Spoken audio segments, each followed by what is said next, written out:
Hi everybody, I'm Zilla Blitz and welcome to our deep dive first look at Raiders of the Deep, designed by Ian Cooper and published by Compass Games. In this game, you take command of a German U-boat in World War I and try to sink as much Allied shipping as you can over the course of the war without losing your U-boat, your life, or getting captured. The design for this game is based off the model designed by Gregory Smith that was used in The Hunters, Beneath the Med, and Silent Victory, three popular World War II submarine games. Before we start out, I want to take a moment to mention one of our channel sponsors, Noble Knight Games. If you're looking for games like Raiders of the Deep or other tabletop word games, they're a great source of new and used war games, and they ship internationally as well. I've been using them now for about 3 years and for my own gaming needs, and have been really happy with the service and quality of games as they arrive. Links are down below. Let's get started. As we look at everything you get inside the box, let's do a brief overview of gameplay. Now, this was published in 2018, and again, it's a solitaire game that allows you to take command of a German U-boat at any point in World War I. And there's really two elements to gameplay. The first element is the individual patrols you go on. These will last from a historical length of a few months or so, and you're going to be going out to places like the Mediterranean, the English Channel, the British Isles, and you're going to be trying to sink Allied shipping. But while the individual patrols are kind of the action heart of the game, the spirit of the game and the element of the game that draws people back to these games is the career mode. Because basically you're going to be tallying together and stringing these patrols together over the entire length of a career. And that career can take anywhere, although the back of the box says 2 to 3 hours, it can take anywhere from half an hour if things don't go very well, to longer than 3 hours if you have a long and successful career where you start at the very beginning of World War I. And while the Hunters and Silent Victory have kind of a career mode built into the game, one of the things that I think is a little bit different with Raiders of the Deep is they've tried to highlight that career mode and flesh it out a little bit more. So your commander will have a backstory and a post-war history if he makes it through the entire campaign. You're going to get assigned to flotillas that will get assigned to different areas in the war, for example, the British Isles, or the easier and more lucrative, if you would, at least from a hunting perspective, Mediterranean. There are promotions and medals, and you will be tracking tonnage in the log of your victories and your kind of patrol log sheet as you go along. You can get wounded. There are random events, of course, some of which are good and some of which are bad. And yes, everything can go sideways, and you can get killed, sunk, or captured to end your campaign. And while all of these elements are in the predecessors like the Hunted and the Hunters and things like that, Raiders of the Deep, I think, really has tried to highlight this a little bit more and flesh it out a little bit more. It feels a little bit deeper in this game compared to the Hunters and Silent Victory. If we talk about the unit scale of this game, it's at the individual submarine, individual U-boat level, individual ship level. And you're basically going to be controlling one of these vessels over the course of your campaign. A patrol is several months in length, and again, your career could be several months to the entire length of World War I, depending upon when you start. Let's jump in now and take a look at the rules. There are two booklets that come with the game. The first is the rules of play that we'll look at, and then U-boats and target roster. And let's start out by looking at the rules of play here. Now, theoretically, this is a 28-page document, but if we look at the back here, we get, which is always appreciated, as a nice printout of all the counters you should have in the game. So if you think something is missing, it's always nice to be able to compare it to that. Some gameplay tips here, an example of your patrol log sheet and how you do that. Some data and some information on historical commanders, some designer notes here. So we're eating up a good amount of these 28 pages here with this kind of historical and commentary information, which is always greatly appreciated. Then we start to dip into the rules here in the middle of page 20, but you'll note there are some optional rules. And as an aside, you can also play an Austro-Hungarian U-boat commander in a special campaign that is included in the game as well, with its own ranks and medals and historical background and patrol types and target types too, which is really interesting to see that that's included here. So with those pages out of the way, it's really kind of, 19 pages or so here, 20 pages of rules. And if we look at these in and of themselves, fairly good amount of text, but a lot of graphics to kind of highlight what's happening. If you are familiar with the Hunters, or Silent Victory or the Hunted or Beneath the Med. This is very much the same system. So it's Gregory Smith's system. Ian Cooper took that and he modified that for World War I. So it's got the same level of complexity and a lot of the mechanics are going to seem really familiar. If I had to give this an overall complexity, I would say this is a 4. There are a number of procedural things that you'll be doing as you're going through your patrols and through your campaign with a good bit of die roll modifiers and charts you're going to be look up. Nothing is particularly hard, although because there is so much of that, it is fairly easy, I've found, when playing these games to make little mistakes like miss a die roll modifier or do something a little bit inaccurate. But as you play more, this tends to flow pretty well. I wouldn't call this a hard game and I wouldn't let the complexity of the game slow you down. So one of the questions you might have right now is like, okay, what's the difference then between Raiders of the Deep and something like the Hunters or Silent Victory, which takes place in World War II? Let's talk a little bit about those things. First up, the game captures a lot of the political aspects of being a U-boat commander. So there are restrictions on your torpedo usage. There are swaths of this game where you can't actually use torpedoes from a submerged state to try to sink a ship. So you have to rely on like your deck guns and other tactics. There are fewer torpedoes in the U-boats. The technology was not as advanced as it was before. And speaking of technology, depth charges evolved over the course of World War I. So in the beginning of the game, in the beginning of your campaign, you can't get depth charge. They didn't exist. However, interestingly enough, the U-boats were much technologically simpler than their World War II counterparts. Submerging would take a long time and they could only go to a depth about 50 meters. So one of the common tactics to sink a U-boat in World War I was actually physically ramming it with a ship. And that's modeled in the game as well. There's a lot of historical target data that's included in this game compared to its predecessors, as we'll take a look in the next document here. You're also going to have to deal with anti-submarine nets, mines, and of course, in World War II, U-boats could get sunk by planes. That's an element in this game, but it's very, very rare, as the historical record would show. Lastly, there are also these things called Q-ships, which were warships disguised as freighters. And so that surprise element could actually happen to your U-boat. You're going up and thinking you're going to be able to target a relatively harmless freighter, and it actually turns out to be a warship armed and ready to sink you and take you to the bottom of the ocean. So all of those aspects are modeled in this game. So while it uses the same system, a lot of the mechanics and technology is going to feel really different because this is U-boats in World War I. We mentioned earlier that the game also fleshes out that kind of role-playing aspect quite a bit more than its predecessors. And I think nowhere is that more evident than in this U-boats and target roster. So let's take a look at this, because this gives you a little bit of an idea on how they've kind of enhanced and elaborated on that concept of tying into the historical record and the role-playing element of your commander. First up, you can start at any month in World War I, and you can either pick the type of U-boat that was available there, or you can roll a die and let the fates determine what type of U-boat you get. Then once you've got that, you can actually get a historical number for that U-boat based on, so if you get assigned a type U5 and it's January 1915, you can roll a 6-sided die and you're going to get actually assigned that number. I mean, you can pick one or make one up if you want to, but if you want to follow more closely to the historical record, that would be a U-boat that was deployed in the war at that point in time. And these colors here on this chart tell you which flotilla you would be assigned to. And that actually has a big bearing on the game. We'll talk about that a little bit later, but it's almost like easy mode or harder mode, depending upon what the location of your flotilla there. And we can see this is all fleshed out by numerous pages. So if you're starting, with the type UB2, you've got all these rolls made to kind of give you the specific U-boat that you could get assigned to, the U-boat number and type. Now, the back half of this is the target roster. And while these types of sheets exist in things like the Hunters and Silent Victory with some historical targets and things like that, it is way bigger in this game. These are pages basically. So if it's 1915 and it's August and you run into a small freighter on the target roster, these are historical ships that were actually sunk during that period of time. You're going to make a die roll to get historical record for a ship that was sunk during that time of the war. And it goes on and on. So these are all the target rosters for the small freighter.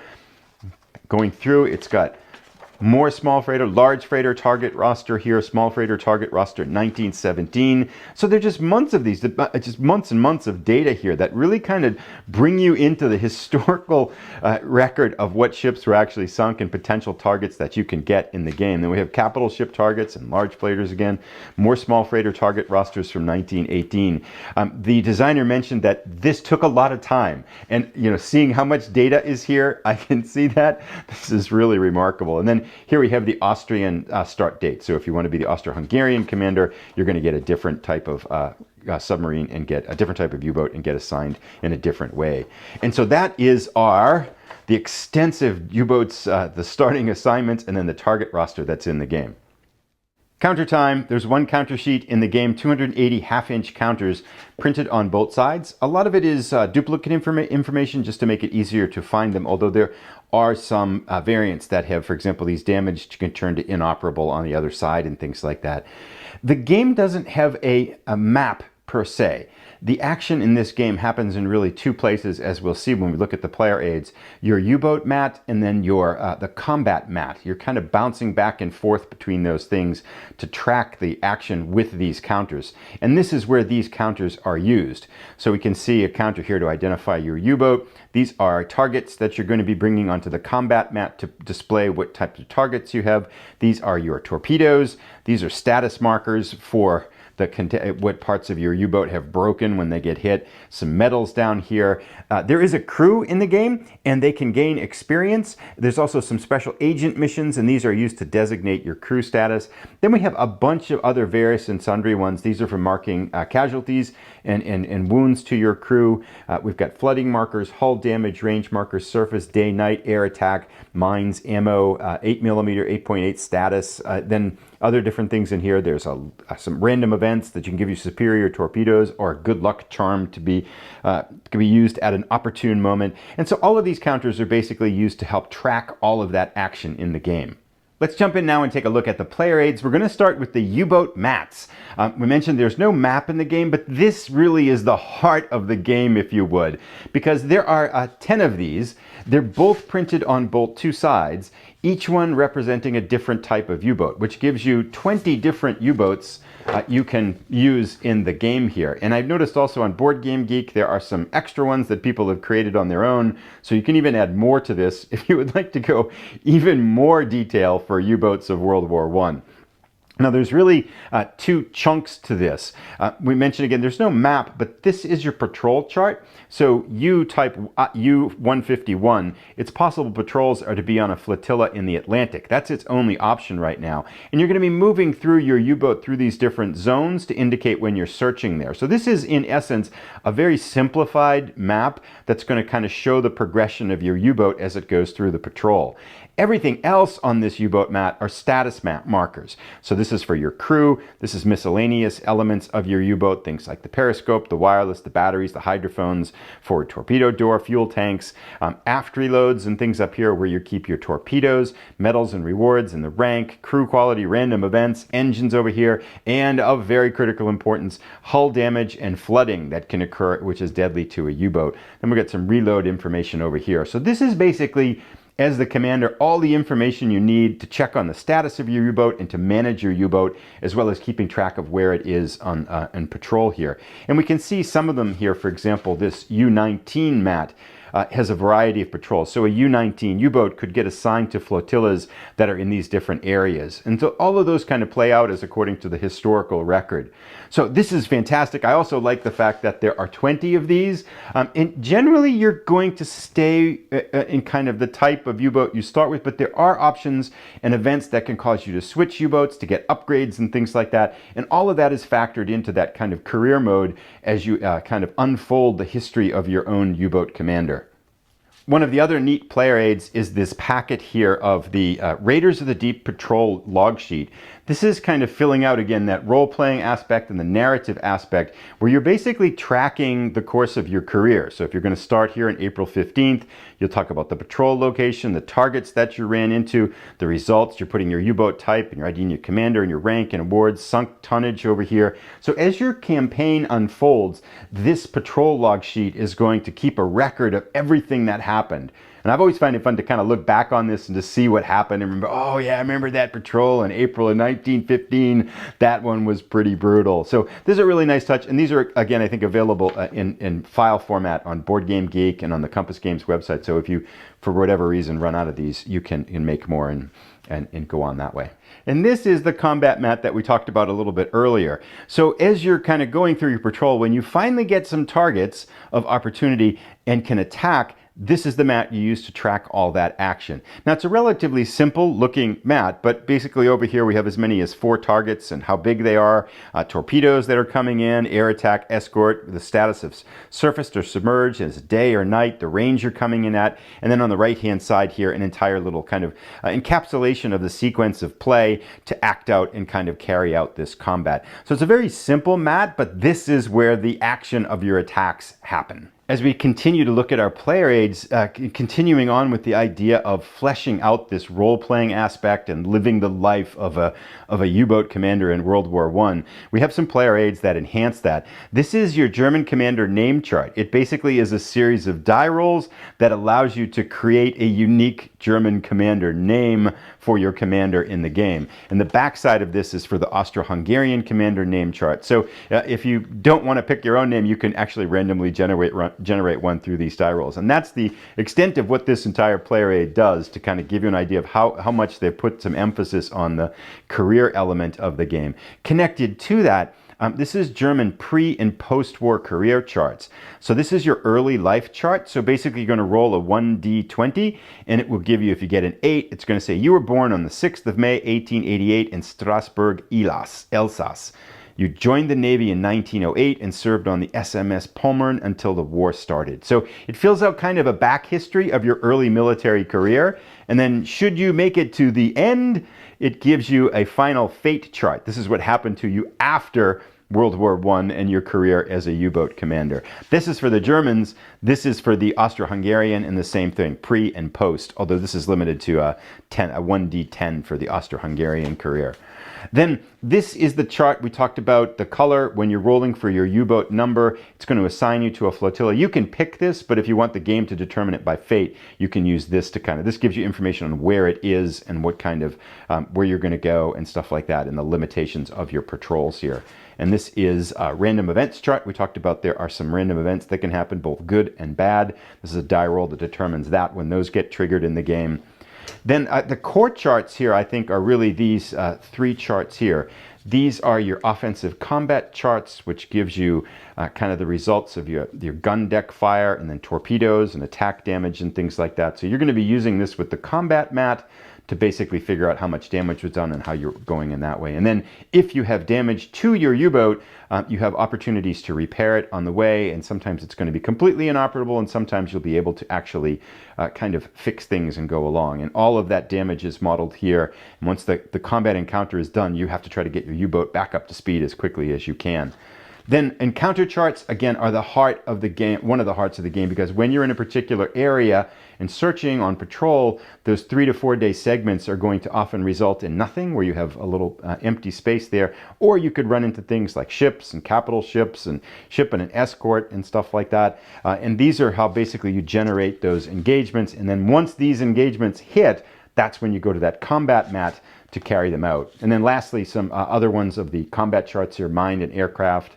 So escort, air attack, escort detection chart, and the U-boat's damage chart when you get hit to determine where it is. So you're using these playing aids basically to carry out a lot of the action, rolling dice and kind of using numbers to kind of figure out what happens to your U-boat and to your career.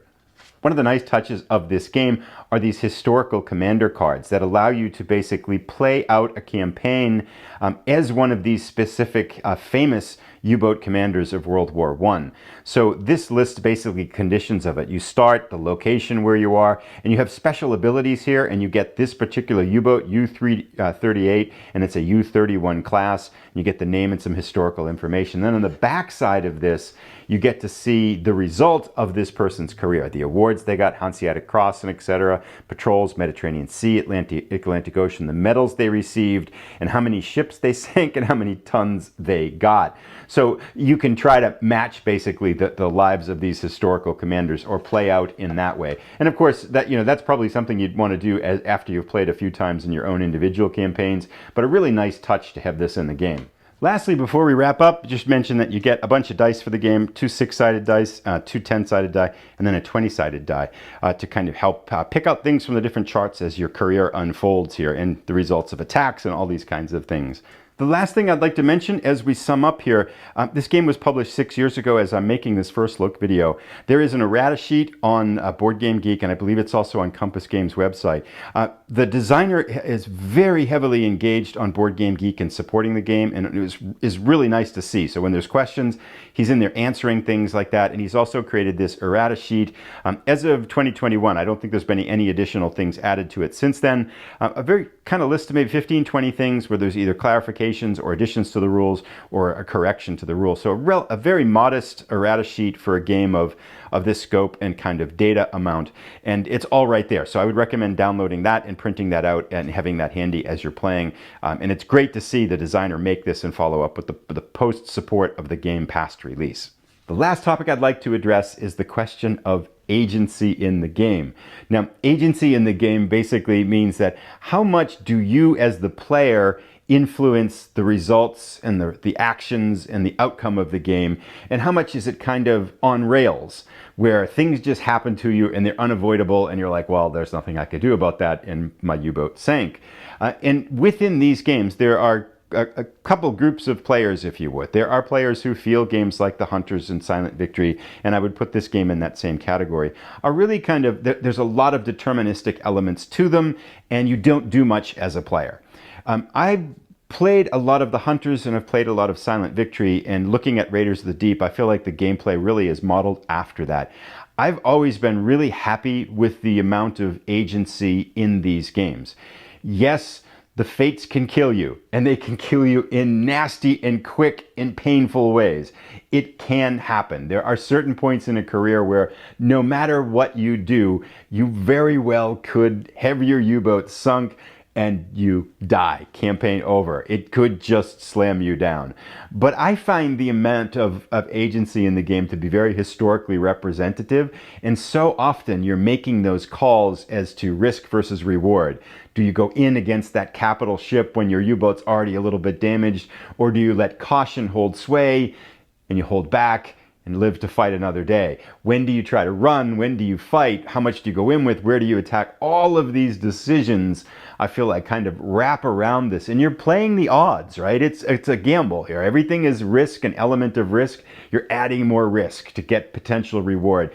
I really like the decision matrix that's in these games, with the understanding that yes, they can just end your game automatically. You can be unlucky and it's all over. But a lot of it, I find that you can play deeper into campaigns if you're using good strategies and tactics, but you can't be too cautious either, because if you're too cautious, you're never going to sink anything. So it's a fascinating decision matrix that I've always liked, and I'm perfectly comfortable with the amount of agency the player has in this game.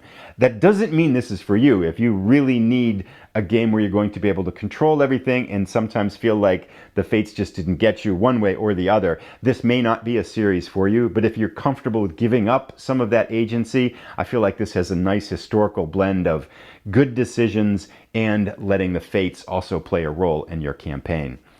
And there we have it. Raiders of the Deep from Compass Games, designed by Ian Cooper. If you want to see an example of this type of gameplay, you might be interested in our series on The Hunters, where we start with the German U-boat in World War II and see how far we can go. Thanks for watching, everybody. Have a great day.